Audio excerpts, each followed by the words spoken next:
What's up? I just wanna chat. Nothing more, nothing less. Beauties, it's BRITTANYALISSA, and I'm going to be doing a story time video. So grab your bottles of water, be prepared to sit for a little while, and I'm gonna jump right into things. I'm not gonna prolong it. The reason for this video today is I just felt, as usual, like a need to come and be as brutally honest as possible. Although there's like makeup videos and shoe videos and hauls and all this girly things, there's still like life issues, and if I feel like I can make a difference in any way, I'm gonna speak on it. So, story time video, and this title may be very controversial to people. A lot of people may not understand why I feel compelled to tell my story, but it's my story to tell. So without further ado, the story time title will be I Was Raped. I don't talk a lot about my life. I don't talk a lot about what I've been through. I don't talk a lot about the past because it's very traumatic and it took a long time to basically get over those things in my life. But I grew up in foster care. My mother died when I was really young. I ended up going into foster care, and within that time frame, being young and in foster care, you go through a lot of things. One of the things I went through was at the age of 13, I had a foster sister who was very loose in the streets, and I had no guidance, so I wanted to follow behind her, and ended up going to these guys' house who we did not, well, I didn't know them. She had to be like 15, and they ended up smoking marijuana, or weed as some of you guys call it. They rolled up the blunt and they were passing it around, and all I remember was the blunt going around in what is called a cipher. No, I don't smoke now, but I have a couple people who I know who do smoke, so this is the right name for these things.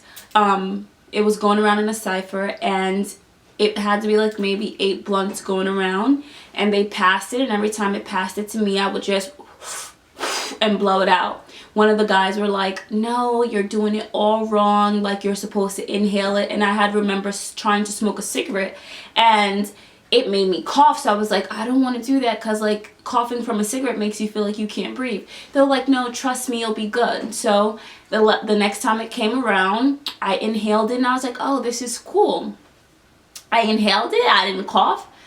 What I didn't know was that there's a feeling that comes over you when you're high. This was the first time I had tried marijuana. I did try like a time after that with one of my siblings, but this was the first time I had tried it, and I tried it and it went in, and then all of a sudden the room started to spin, and I'm sitting there and the room is spinning, and I'm like, what the fuck is going on? Like, why am I sitting here dizzy like this?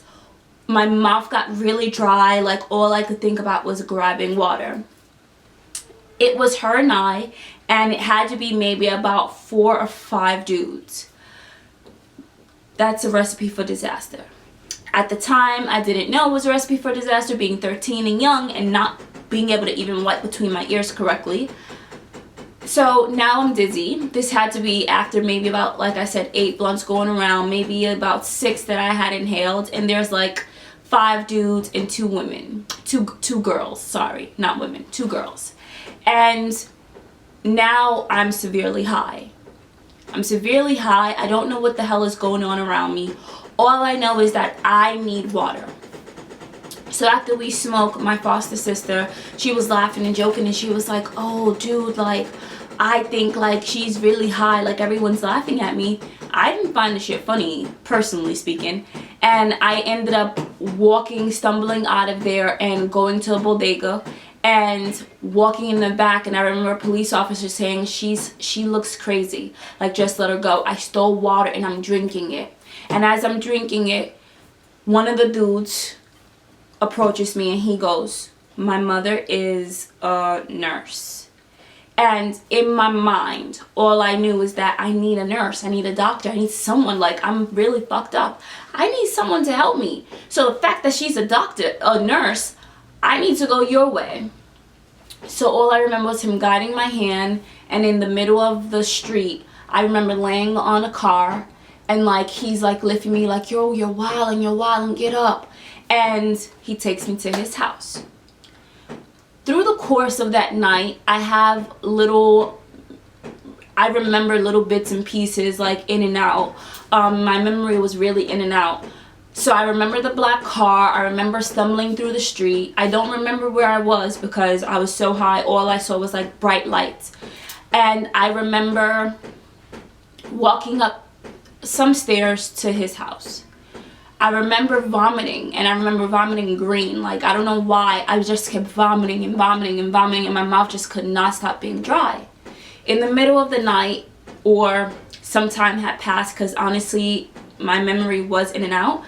Through the course of the time I was at this person's house, I remember him saying, my mom had to step out, just lay down. I remember him coming in the room. And then I remember it being really loud, then the silence coming, and I remember him touching me and me moving him away. I woke up the next day very coherent with a headache, and I remember having blood because I did not lose my virginity officially till I was 14 years old. So this incident, I remember me bleeding from my anus. TMI for some, but again, I'm here to be honest. I remember bleeding from my anus and being in a lot of pain down there. And I remember waking up and he was laying next to me. My foster sister had come and there was 3 other dudes laying on the floor. I remember waking up that morning very scared. And I'm like, what happened? Like, what's going on? And he was like, you fucking bitch, get the fuck out of my house. I was 13 years old. It's mad dudes laying on the floor. I'm aware of my situation. And my foster sister's like, why are you kicking us out? He's like, get the fuck out of my house. And I remember her grabbing me like, let's go. And walking down the stairs. Now, the funny thing is, my foster home was literally 2 blocks away from where the fuck I was. And my ass could not make it home. Had I been coherent, had I been not smoking weed and doing stuff that I wasn't supposed to do, I would have known that. I didn't. Ended up walking 2 blocks away to my home, and I remember crying because I was in so much pain down below, and I could not understand what the fuck had transpired to have me in this situation. Now, we go to the house, and I'm looking at my foster sister like, why were we smoking with those dudes? Oh, you act like you didn't want to smoke. I'm like, I didn't fucking know nothing about it. You told me we were going to go hang out, and we ended up at dude's house. And now, I don't know how many dudes did anything to me, but I'm bleeding. Oh, you want to tell the cops? I'm like, no, I don't want to tell the cops. Like, I don't want a big deal. I went to my foster home, and she didn't even realize we were missing. Because I'll tell a different story time about foster care experience. Like, she did not even care where we were. Because of that situation, I ended up having really, really bad anxiety.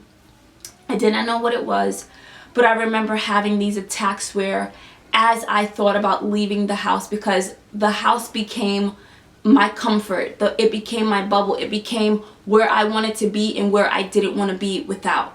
So I remember being 13 years old, obviously you have freaking school. I remember leaving the house to go to school and having these really bad palpitations and my heart used to race, and I used to get like really sweaty, that I ended up for like maybe a month cutting school and hiding underneath the bed. And again, my foster parent did not even give a damn. There was no care about report cards or anything like that. I remember hiding under the bed. And I did that for a very long time. I used to go to school, and like as I'm walking back home from school, I remember like my mind spinning and my heart racing. It was not a good feeling. It was not a good feeling. And I ended up telling a foster person in the agency. I won't mention the agency because, listen, I don't want any drama. But I remember going back to the foster care agency and telling them what happened. They were like, you need to file a report. I was like, I'm not talking to any cops. I don't want any drama. I don't want this in my life. Like, I just want to get over it. And they were like, we recommend telling someone. And I remember them putting it in my chart that this situation had happened to me and talking to me about it. And they had like peer groups where I was able to talk to other girls who had been in a situation like mine. And what I learned from the whole thing was I never wanted to smoke weed again. Like, I didn't want to smoke weed because I didn't understand how somebody could want to be high like that and be in a world where like the room is spinning. And a couple people were like, maybe your situation was different because maybe they laced it. Honestly, to this day, I will never know. I was 13 years old. I will never know if it was laced or not. All I know is that I was raped. Like, I got taken advantage of. I was in a situation where I should not have been having sex. Like, I had still been a virgin. I should not have been having my anus ripped open. I honestly, to this day, still don't know how many people did anything to me. All I know is that I was full of, like, blood. That's it. And the reason why I felt compelled to come and tell this video was because I have a young daughter who's going to be 12 years old. And I try to shelter my kids so much from the world, shelter my kids so much from what is negative. And a lot of the experience that I went through, I could walk around and say, oh my God, my life was really fucked up. Yes, my life was really fucked up, but at least I know now what to teach my children. I had no guidance. I had no mom. I had no dad. My dad was in and out of my life. My mother was in 6 feet under. I had no one to tell me, this is what you should be doing, this is what you shouldn't be doing. And I had a foster mothers. I had 13 different foster mothers. I had situations where parents did not care. And after living in that home for maybe about a year, I ended up leaving out of that home because obviously that's not a good place for a kid to be, where they're having anxiety attacks every time they leave the house. I did go to therapy. I did find out that it was a post-traumatic situation. Yeah, like, I don't want my daughter to know what it's like to have someone take advantage of her. So I always feel like my story can help someone else. It's not okay for someone to take advantage of you. It's not okay if you're in a situation, drunk, high, whatever, where you say no, or you're in a situation where your mouth can't say no, but you're moving a person off of you because you can't function, for someone to take advantage of you. And I wish that I knew things